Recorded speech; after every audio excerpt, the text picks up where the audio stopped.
इस वीडियो में हम डिस्कस कर रहे हैं खाद्य पदार्थों में मिलावट के दुष्प्रभाव, यानी खाद्य पदार्थों में अगर हम मिलावट करेंगे तो उससे क्या क्या साइड इफ़ेक्ट्स होंगे। ठीक है, तो मिलावट को बोलते हैं अडल्ट्रेशन इन फूड प्रोडक्ट। ठीक है, तो अडल्ट्रेशन हो गया मिलावट, और फूड प्रोडक्ट यानी हमारे खाद्य पदार्थों में मिलावट। ठीक है, तो ये होना चाहिए था side effect of adulteration in food product. चलो देख लेते हैं, पढ़ना ही है, बाकी तो इसमें कुछ खास है नहीं। लिखा, आम जन सामान्य के बीच एक अवधारणा बनती जा रही है कि बाजार में मिलने वाली चीज़ में कुछ न कुछ मिलावट ज़रूर है। जन सामान्य की चिंता स्वाभाविक भी है। अब स्वाभाविक क्यों है कि भाई मिलावट होती है इसलिए चिंता होती है, और मिलावट का कहर सबसे ज़्यादा हमारी रोज़मर्रा की ज़रूरतों की चीज़ों पर पड़ रहा है। संपूर्ण देश में मिलावटी खाद्य पदार्थों की भरमार हो गई है। आज नकली दूध, घी, तेल, चाय पत्ती चाय पत्ती, मसाले आदि धड़ल्ले से बिक रहे हैं। अगर कोई इन्हें खाकर बीमार पड़ जाता है तो हालत और भी ख़राब है, क्योंकि जीवन रक्षक दवाइयाँ, भाई अगर बीमार हो गया तो दवाइयों की ज़रूरत पड़ेगी, और दवाइयाँ भी क्या आ रही है, नकली बिक रही है। एक अनुमान के अनुसार लगभग 30 से 40% सामान में मिलावट होती है। खाद्य पदार्थों में मिलावट की वस्तुओं पर निगाह डालने पर पता चलता है कि मिलावटी सामानों का निर्माण करने वाले लोग कितनी चालाकी से हमारी आंखों में धूल झोंक रहे हैं। सबसे पहले आजकल के सबसे चर्चित मामले कोल्ड ड्रिंक्स, है ना, को लेते हैं। हमारे देश में कोल्ड ड्रिंक्स में मिलाए जाने वाले तत्वों में कोई मानक निर्धारित न होने से इन शीतल पेयों में मिलाए जाने वाले तत्वों की मात्रा कितनी होनी चाहिए, इसकी जानकारी सरकार तक को नहीं है। यानी कहानी ये है कि जो कोल्ड ड्रिंक्स है, यानी जो आप कोल्ड ड्रिंक यूज़ करते हो, उस कोल्ड ड्रिंक्स के अंदर जो इंग्रेडिएंट डालते हैं, जो केमिकल्स डालते हैं, है ना, वो कितनी मात्रा में हमारी बॉडी में सेफ रहते हैं, है ना, उनकी मात्रा कितनी होनी चाहिए, है ना। अभी तक इसको निर्धारित ही नहीं किया गया है ना, लिखा है ना, मानक निर्धारित न होने से शीतल पेयों में मिलाए जाने वाले तत्वों की, इनमें कम से कम 20 से ज़्यादा केमिकल्स यूज़ करे जाते हैं। और अब सीधी बात है, जो चीज़ नेचुरल नहीं है हमारी बॉडी में जाएगी तो वो हमें नुकसान करेगी, है ना। तो लिखा है कि तत्वों की मात्रा कितनी होनी चाहिए, इसकी जानकारी सरकार को ही नहीं है। अब सरकार को ही नहीं है तो जो कोल्ड ड्रिंक्स बनाने वाले हैं, इसकी कम ज़्यादा मात्रा में केमिकल्स यूज़ करेंगे तो उससे हमें नुकसान ही होगा।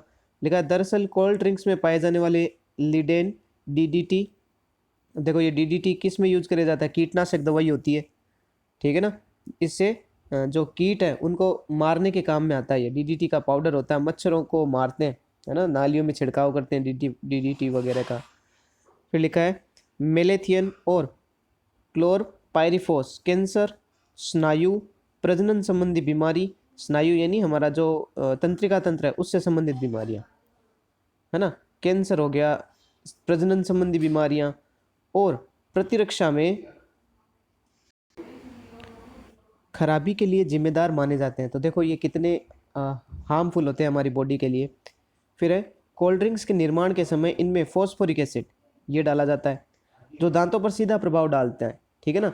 अब देखो इसमें किसमें लोहे को गलाने तक की क्षमता होती है। अब सोचो लोहे को जो चीज़ गलाएगी क्या हमारे दांतों को खराब नहीं करेगी क्या, है ना। और सोचो वही चीज़ अगर हमारी आंत में चली जाएगी, कितना सॉफ्ट होता है पार्ट, तो इतना पार्ट सॉफ्ट है तो क्या उसको ख़राब नहीं करेगी क्या। तो देखो कितने घातक घातक केमिकल्स है कोल्ड ड्रिंक्स में मिलाए जाते हैं। इसी तरह इसमें मिलाया इथाइलिन ग्लाइकोल रसायन पानी को 0 डिग्री तक जमने नहीं देता है। इसे आम भाषा में मीठा जहर कहा जाता है।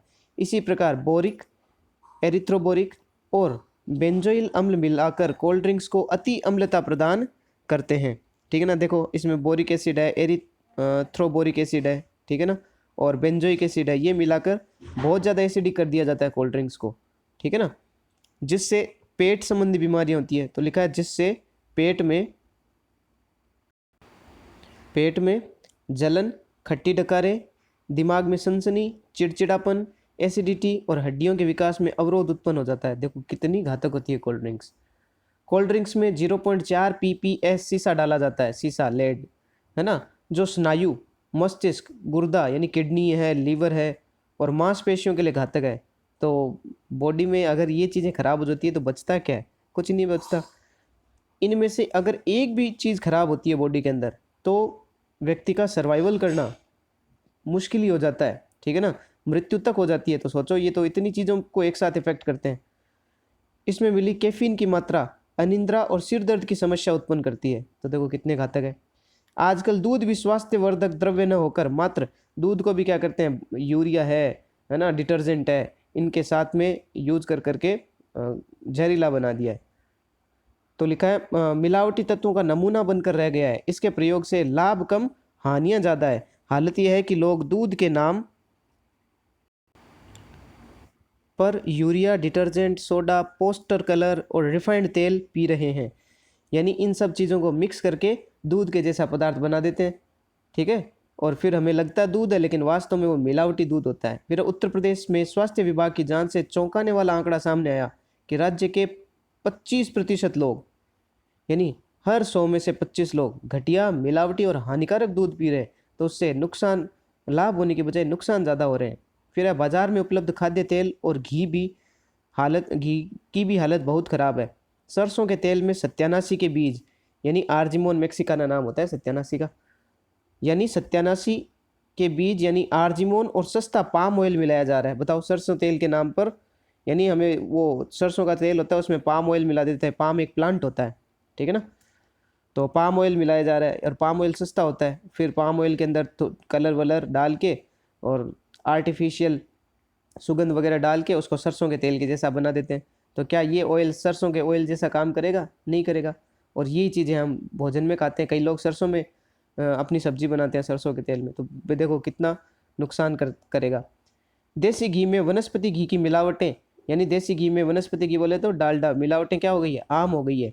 फिर है मिर्ची पाउडर में ईंट का चूरा, सौंफ पर कृत्रिम हरा रंग और हल्दी में लेड, क्रोमेट व पीली मिट्टी, धनिया और मिर्च में गंधक, काली मिर्च में पपीते के बीज मिलाए जा रहे हैं। फिर है फल और सब्जियों में चटक रंग के लिए रासायनिक इंजेक्शन, ताज़ा दिखाने के लिए लेड और कॉपर विलियन का छिड़काव, सफ़ेदी के लिए गोभी पर सिल्वर नाइट्रेट का छिड़काव किया जा रहा है। तो देखो, यानी हर चीज़ के अंदर मिलावट। काली मिर्च में किसके बीज? पपीते के बीज, क्योंकि पपीते के बीज और काली मिर्च के बीज एक से सही दिखते हैं, तो दोनों मिक्स कर देते हैं, ठीक है ना। पपीते के बीज तो पपीता में से निकालते हैं तो वो वेस्ट मटेरियल ही होता है, भाई हम यूज़ थोड़ी करते हैं पपीते के बीज को, तो लोग बस वो मिला देते हैं।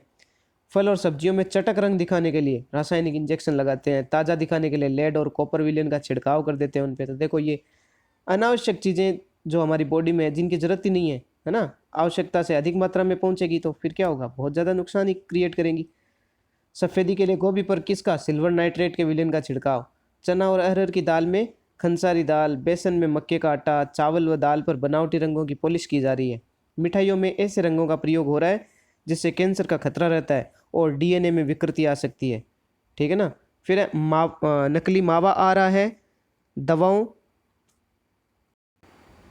दवाओं में मिलावट तो सभी सीमाओं को पार कर गई है। इसका अंदाज़ा तो इसी बात से लगाया जा सकता है कि नकली दवाइयों की समस्या और औषधि विनिमय पर गठित मार्शलेकर समिति ने नकली दवाओं का धंधा करने वालों को मृत्यु दंड तक देने की सिफारिश की है।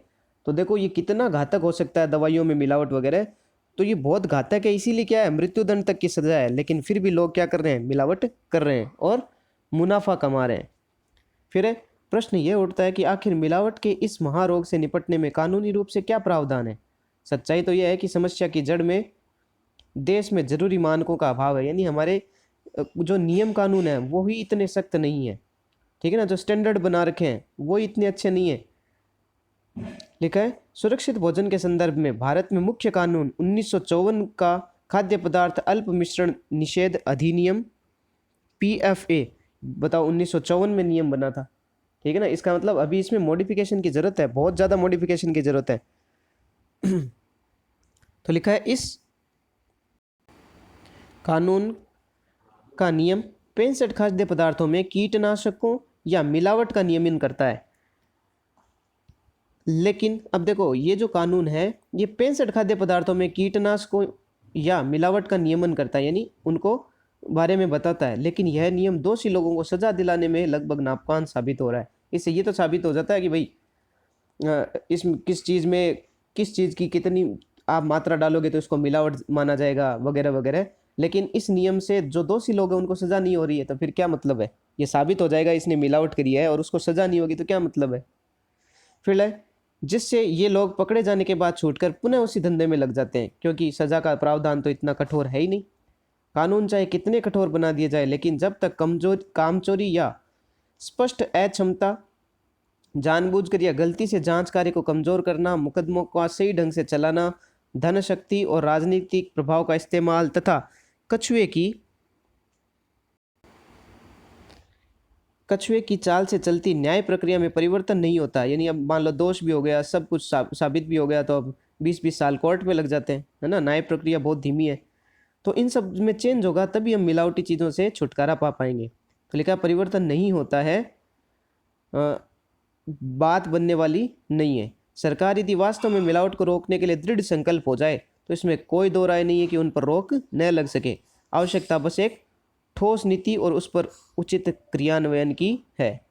यानी अभी हमारे देश में ये कानून वगैरह भी इतने अच्छे नहीं है कि जो मिलावट कर रहे हैं उनको सज़ा मिल सके। ठीक है, तो भाई बात सीधी ये है कि बाहर से जो चीज़ें लाते हो वो या तो आप अच्छी कंपनी के लेके आए, या फिर आप बाहर से साबुत चीज़ें लेके आए, और मसाले वगैरह बनाना है तो उनको घर में ला के बनाएं, तो हम मिलावट से काफ़ी हद तक बचे रह सकते हैं। ठीक है, बाहर की बनी मिठाइयाँ वगैरह यूज नहीं करें तो कोई विश्वस्त अगर आपके दुकान है वहाँ से यूज करें।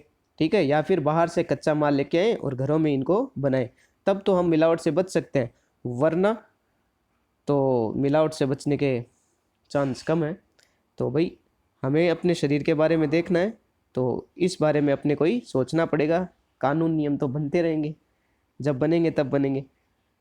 चलो, तो ये चैप्टर अपना फर्स्ट चैप्टर पूरा कंप्लीट होता है, और अब हम नेक्स्ट टाइम से सेकंड चैप्टर देखेंगे बहुत अच्छी तरीके से। ठीक है।